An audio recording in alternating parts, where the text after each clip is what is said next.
Hello everyone, ఈ రోజులో మన లేడీస్ అందరూ కూడా గోల్డ్ జ్యువెలరీ కన్నా రోల్ గోల్డ్ జ్యువెలరీ ఎక్కువగా కొంటూ ఉంటాం. అందులోనూ ఇయర్ రింగ్స్ ఎక్కువగా కొంటూ ఉంటాం. మరి ఇన్ని ఇయర్ రింగ్స్ ని మంచిగా ఆర్గనైజ్ చేసుకోవాలి కదా. సో అయితే ఇయర్ రింగ్స్ ని మంచిగా ఎలా ఆర్గనైజ్ చేసుకోవాలి ఇప్పుడు నేను చెప్పే ఈ టిప్ ని ట్రై చేయండి. అయితే మన ఇంట్లో ఇట్లా ఏదో ఒకటి వెడ్డింగ్ కార్డ్ కానీ లేదంటే ఏదో ఒకటి ఇన్విటేషన్ కార్డ్ కానీ ఉంటూనే ఉంటాయి. అయితే ఇట్లా ఒక ఇన్విటేషన్ కార్డ్ని ప్లెయిన్గా ఉన్న సైడ్ని కట్ చేసుకొని ఇట్లా స్క్వేర్ షేప్లో చిన్నగా మీకు ఎన్ని కావాలంటే ఎన్ని ఇయర్ రింగ్స్ ఉంటే అన్ని ఇట్లా మీరు చిన్నగా కట్ చేసుకొని పెట్టుకోండి. అయితే ఈ ఇయర్ రింగ్స్ అన్నీ కూడా మనం స్క్వేర్ షేప్లో కట్ చేసుకున్నాం కదా, వీటన్నిటిని తీసుకొని ఇక్కడ నేను చూపించిన విధంగా ఇయర్ రింగ్స్ ఇట్లా బ్యాక్ సైడ్ గుచ్చేసి మీరు సెట్ చేసుకోవటమే.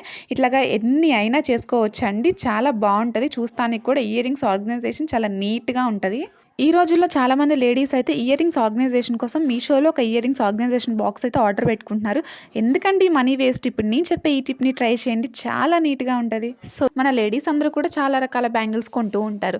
కానీ ఒక్కోసారి ఏం చేస్తారు అంటే శారీ మీదకి మ్యాచ్ అవ్వాలని చెప్పేసి ఒక్కోసారి చాలా చిన్న సైజు కూడా కొంటూ ఉంటారు. కొన్నప్పుడు ఏంటి అంటే ఇట్లా వేసుకునేటప్పుడు బాగానే ఉంటుంది, ఒక్కోసారి తీసేటప్పుడు అసలైన కష్టం ఉంటుంది. చాలా చిన్న సైజు కొన్నాం కాబట్టి ఇట్లా చేతి దగ్గర పట్టేస్తూ ఉంటుంది. అలాగని మనం బలవంతంగా ఇట్లా గాజులు తీయడానికి ట్రై చేసాము అంటే ఖచ్చితంగా గాజులు విరిగిపోయే ఛాన్స్ ఉంటాయి. అండ్ అలాగే ఇట్లా గాజులు చేతికి గీసుకునే అవకాశం కూడా ఉంటుంది. అందుకోసం అలా కాకుండా చాలా ఈజీగా గాజులు తీయడానికి ఇప్పుడు నేను చెప్పే ఈ టిప్ ని ట్రై చేయండి. మన ఇంట్లో చాలా రకాల ప్లాస్టిక్ కవర్సే ఉంటాయి కాబట్టి ఇప్పుడు నేను చూపించిన విధంగా ఒక ప్లాస్టిక్ కవర్ తీసుకొని ఈ కవర్ ని ఇక్కడ నేను చూపించిన విధంగా గాజుల కింద నుంచి మీరు హ్యాండ్ కి అయితే వేసుకోవాలి. ఇక్కడ వీడియోలో చూపిస్తున్నట్టుగా ఈ కవర్ ని ఇట్లా హ్యాండ్ కి వేసుకున్న తర్వాత చిన్నగా ఈ కవర్ ని పట్టుకొని చిన్నగా ఇట్లా బయటికి లాగేశారు అంటే చాలా ఈజీగా గాజులు అనేది బయటకు వచ్చేస్తాయి. మన ఇంట్లో కామన్ గా పాత బ్యాంగిల్స్ ఉంటూనే ఉంటాయి. అంటే మరీ పాత పడిపోయినా కొంచెం బాగుంటాయి చూస్తానికి, అలాగని మనం పడేయలేము, ఎవరికి ఇవ్వలేము. అలాంటప్పుడు మన దగ్గర పాత బ్యాంగిల్స్ తో ఇప్పుడు నేను చెప్పిన విధంగా ట్రై చేయండి.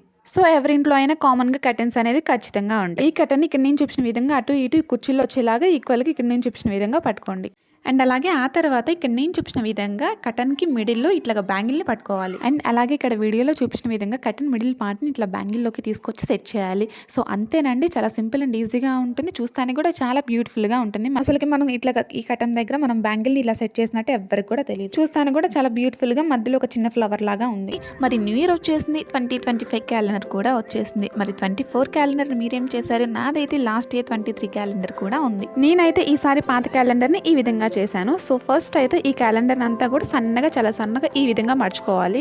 సో క్యాలెండర్ ని ఈ విధంగా మర్చుకున్న తర్వాత మన దగ్గర ఇలాంటి రబ్బర్స్ ఉంటాయి కదా, సో ఈ రబ్బర్ ని మనం ఈ క్యాలెండర్ కి చాలా టైట్ గా వేసేసేయాలన్నమాట. సో అటు ఇటు కదలకుండా చాలా టైట్ గా వేసుకోవాలి ఈ రబ్బర్ తో. అండ్ అలాగే ఆ తర్వాత ఏదైనా ఒక రిబ్బన్ కానీ లేదంటే ఒక చిన్న తాడు కానీ తీసుకొని సో ఆ తాడు సహాయంతో ఈ క్యాలెండర్ కి అటు నుంచి ఇటు వచ్చేలాగా చూసుకోవాలి. అండ్ అలాగే ఆ తర్వాత దీన్ని తీసుకెళ్లి మీరు కిచెన్ లో కానీ లేదు అంటే హ్యాండ్ వాష్ దగ్గర కానీ మీరు దీన్ని హ్యాంగ్ చేసుకొని ఇట్లా క్లాత్ వేసుకొని ఎప్పుడైనా హ్యాండ్ వాష్ చేసుకున్నప్పుడు మన క్లాత్ తీసుకొని యూజ్ చేసుకోవాలంటే చాలా చక్కగా యూజ్ చేసుకోవచ్చు. సో మీరైతే లాస్ట్ ఇయర్ క్యాలెండర్ ని ఏం చేశారు కమెంట్ సెక్షన్ లో కమెంట్ చేయండి. సో మన ఇంట్లో ఇలాంటి సిజర్స్ ఉండటం చాలా కామన్, కానీ ఇవి చిన్న పిల్లలు ఉన్నప్పుడు మేనేజ్ చేయడం భలే కష్టం. మనం ఎంత జాగ్రత్తగా పెట్టినా ఎలా పెట్టినా ఒక్కొక్కసారి వాళ్ళకి కనిపిస్తూనే ఉంటాయి, కంపల్సరీ అప్పుడు తీసి ఆడుకుంటూనే ఉంటారు.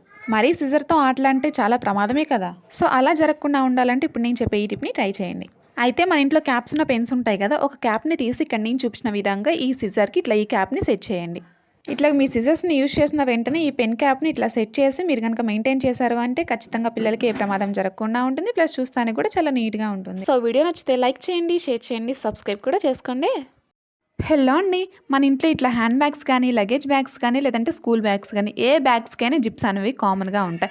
అయితే మనం ఇట్లా జిప్ లాగేటప్పుడు చిన్న హ్యాంగింగ్ లాగా జిప్ లాగేది ఉంటుంది కదా, అది ఒక్కోసారి ఊరినే ఊడిపోతూ ఉంటుంది. ఇట్లా జిప్ తీసేటప్పుడు పైన హ్యాంగింగ్ ఊడిపోయినప్పుడు మీరేం చేస్తారో కమెంట్ సెక్షన్లో కమెంట్ చేయండి. నేనైతే ఎప్పుడైనా ఇట్లా శారీ పిన్ కానీ లేదంటే స్టైలిష్ పిన్ కానీ ఉంటుంది కదా, అయితే మీరు ఈ పిన్ ఇట్లా జిప్కి సెట్ చేసి కనుక యూజ్ చేసుకున్నారు అంటే జిప్ తీయడానికైనా వేయడానికైనా చాలా ఈజీగా ఉంటుంది.